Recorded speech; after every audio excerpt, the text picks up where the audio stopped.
Let's do a book haul, shall we?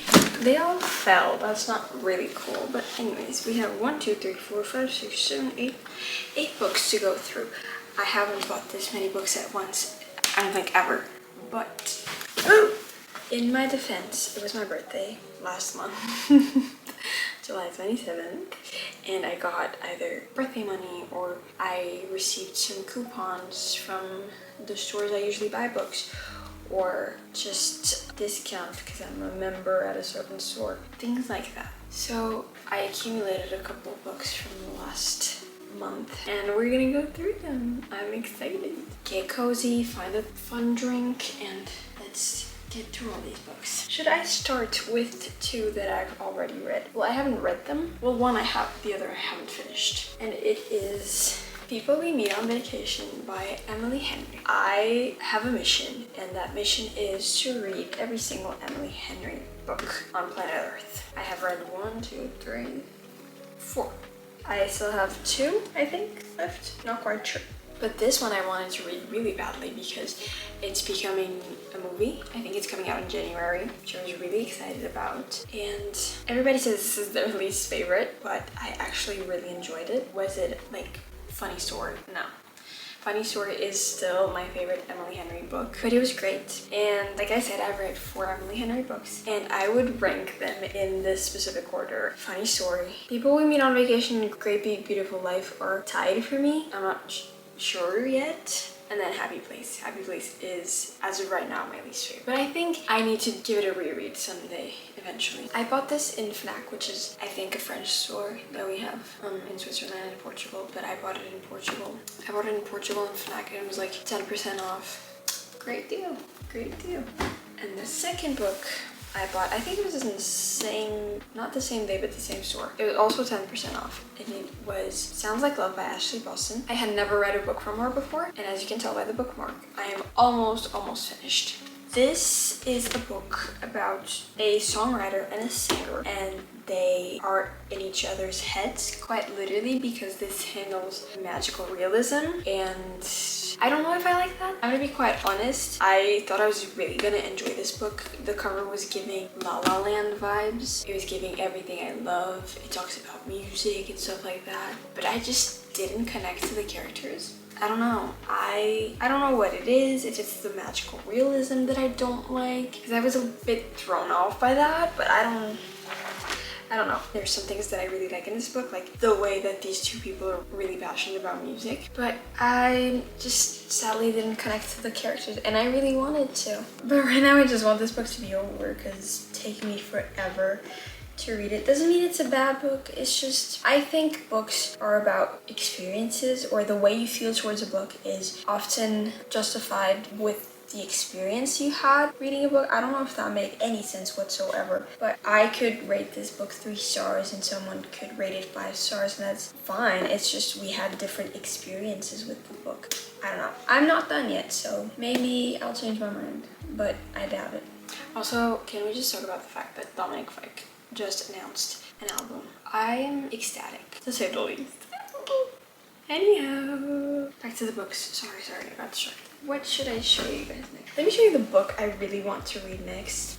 It's called, this is really out of my comfort zone because I don't usually read fantasy. I've read 1 or 2 fantasy books. I don't know if it's for me yet. I don't think I've read enough fantasy books to decide if it's for me or not. But I saw this on TikTok and I was like, I need this in my hands immediately.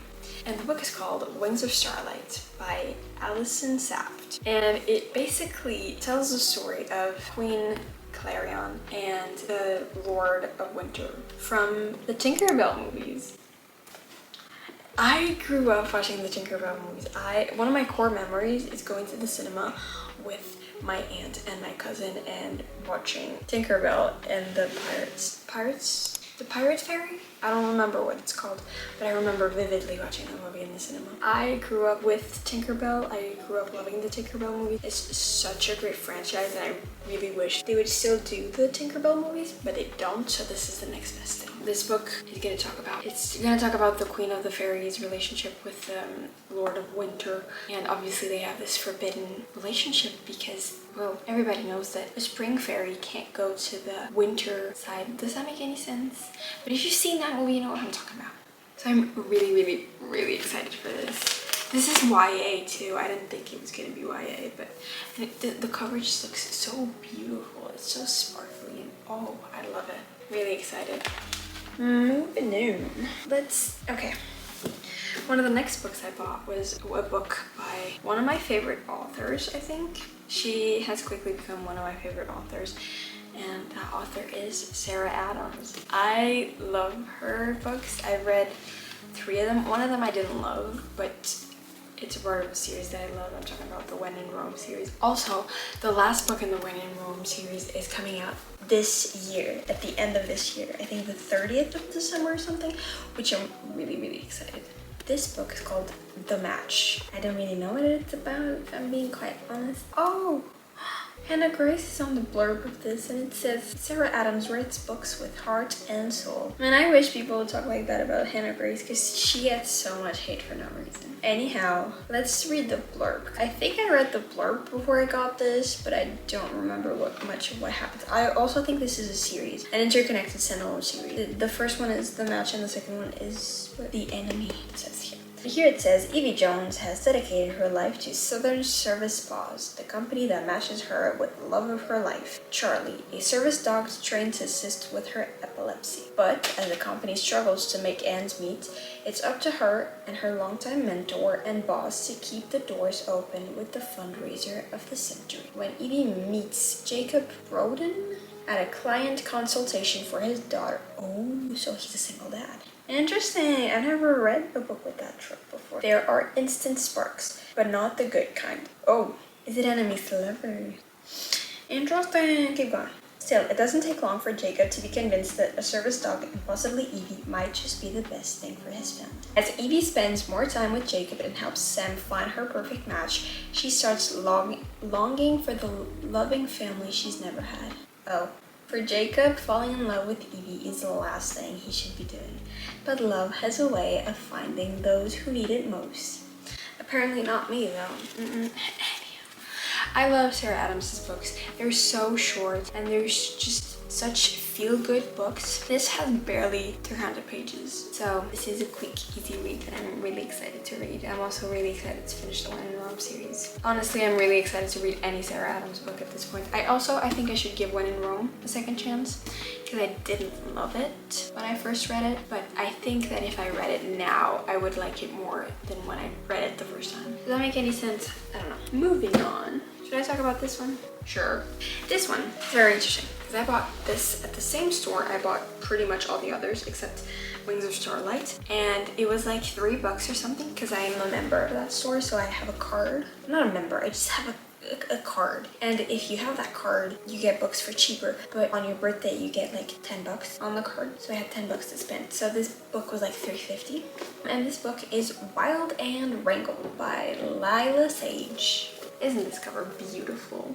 Now, Mariana, why did you buy this book? Well, because I wanted to buy a book. Did you read the series? No. I think the series is called Blue Range series. It says here, a Rebel Blue Ranch novel. Okay. And come to find out, this is the 5th one. And this is the 5th or 4th. I don't know. But I knew that when I bought it. I don't care. I saw this and I was like, she's blonde. She looks like me on a good day. Oh, really? And I was like, you're coming home with me. It's a cowboy romance. That's all I know. I've never read a cowboy romance. I haven't even read the first one in the series. It's an interconnected standalone series, so it's fine, right? Also, I spilled Red Bull on it. Yeah, we don't talk about it. We don't talk about it. Speaking of series, I bought the last book in a very famous series that is being turned into a TV show. Can you guess what series that is? Of course, I'm talking about Off Campus by Elle Kennedy. I bought the last book in the series, The Legacy. I have read all 4 books, and I have read 3 of 4 of the Briar U series. I haven't finished the Briar U series. I probably will eventually finish it. I'm just not in the mood right now, but I did want to finish the Off-Campus series because technically you're supposed to read the Off-Campus first, the first 4, and then read the Prior You and then come back to the Legacy, but I just didn't feel like it. I also was really just tired of hockey romances, but I was in the mood for one, so I decided to finish this series. I'm intrigued. Apparently a lot of people don't like this. But I just want to finish the series before the show comes out. We have 2 books left. The second to last book that I bought. Can you guess? Of course. Like I said in the beginning of the video, one of my missions in life is reading all Emily Henry books. And so I bought Book Lovers. I don't really know what this is about, I'm not gonna lie. I quickly realized that it has become a theme in this video, that I just buy books not really knowing what they're about. But it's Emily Henry, so can you really go wrong with an Emily Henry book? I don't think so. Maybe you can. See, even Taylor Jenkins Reid agrees. She says, Emily Henry never fails to deliver, but this may be her best yet. I'm intrigued, I'm excited. I don't know if this one's a summer book or not. To be honest, I'm quite over summer. Like, I just want to read Wings of Starlight, and I kind of want snow outside. That's me being too ambitious, because as soon as one snowflake lands on the floor, I'm gonna start wishing it was summer. I know myself. But I'm intrigued. We love Emily Henry. Can't go wrong with her. And the last book was actually gifted to me for my birthday. It was gifted to me by my bestie Bia. And it is called Talking at Night by Claire Devarley. I don't know. Looks like this. I haven't heard anything about it, but Carly Fortune is on the blurb, and she says, should be on everybody's must-read list. Apparently, this is the same vibes as Normal People. Now, I DNF'd at Normal People, but I read it. I fully think that I read it at the wrong time. I read Normal People when I was 17. I'm not 20 years old. And I kid you not, I read like more than half of it and I DNF'd it. So, yeah. But I'm intrigued for this one. On the back it says, they're opposites in every way. She overthinks everything. He is her twin brother's wild and unpredictable friend. But over secret walks home and late night phone calls, they become closer, destined to be one another's great love story. Until one day, tragedy strikes and their future together is shattered. But as the years roll on, Will and Rosie can't help but find their way back to each other. Time and again, they come close to rekindling what might have been. What do you do when the one person you should forget is the one you just can't let go? If this doesn't sound intriguing to you, I don't know what does. Oh, here it even says, with shades of Sally Rooney, this is a lyrical, tender love story. Stunning, tender, and true. Interesting. See, I'm really curious to read this book because my best friend said that it really stuck with her, so I'm very intrigued. Oh, here again, evocative, intoxicated, and basically impossible to put down. Like Normal People, it's a love story which feels so achingly real that you miss the characters when you stop reading. See, this is making me want to read this one and Normal People. We made progress, because if I said I wanted to read Normal People 3 years ago, I wouldn't have believed them. But yeah, that's the book haul. I can't believe I bought so many books, honestly. I'm not gonna buy another book until I read at least half of these books. But yeah, I really hope you guys enjoy this video. I love talking about books. You guys seem to love my book videos too. So yeah, if you enjoyed this video, make sure you like it, comment, subscribe, all that fun stuff. And I'll see you guys very, very soon, hopefully.